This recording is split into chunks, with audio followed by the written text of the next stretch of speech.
Pemerintah Rusia menyebut perang dengan Ukraina akan terus berlanjut. Hal ini disebabkan oleh upaya negosiasi dan dialog yang dilakukan oleh Rusia terhadap Ukraina tidak pernah direspon.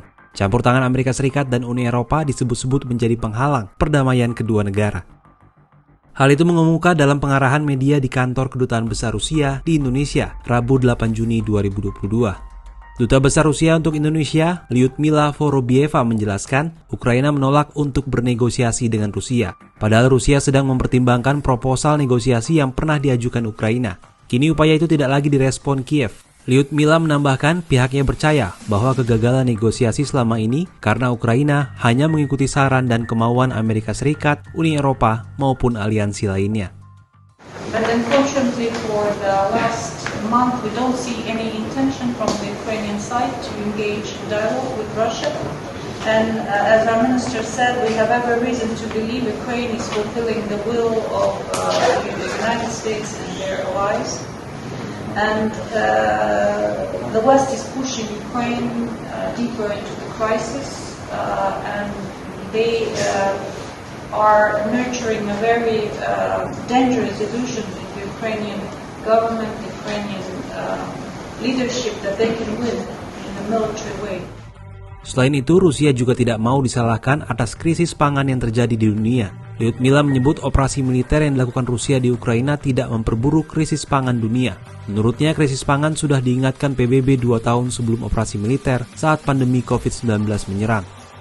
Dalam konferensi pers terpisah, Duta Besar Ukraina untuk Indonesia, Vasil Harmianin, Rabu mengatakan perundingan hanya bisa terjadi jika Rusia kalah dalam perang atau memutuskan menarik mundur seluruh pasukannya dari wilayah teritorial Ukraina. Lebih lanjut, Harmianin mengatakan perundingan itu hanya akan membicarakan tentang kompensasi yang harus diberikan Rusia kepada Ukraina dan rakyatnya yang tewas atau terluka serta untuk semua kerusakan yang ditimbulkan akibat agresi mereka serta untuk para pengungsi.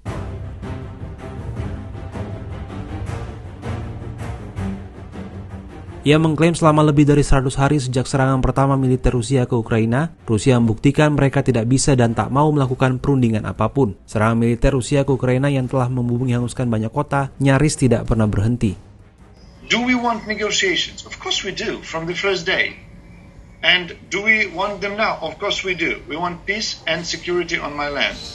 Sebaliknya, sejak awal Presiden Volodymyr Zelensky mengutarakan niat berunding, yaitu juga masih diinginkan sekarang demi keselamatan rakyat dan keamanan wilayah negara.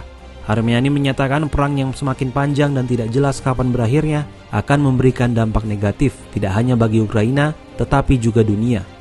Dampak itu berupa krisis energi, krisis pangan, hingga krisis nuklir akan terus mengancam.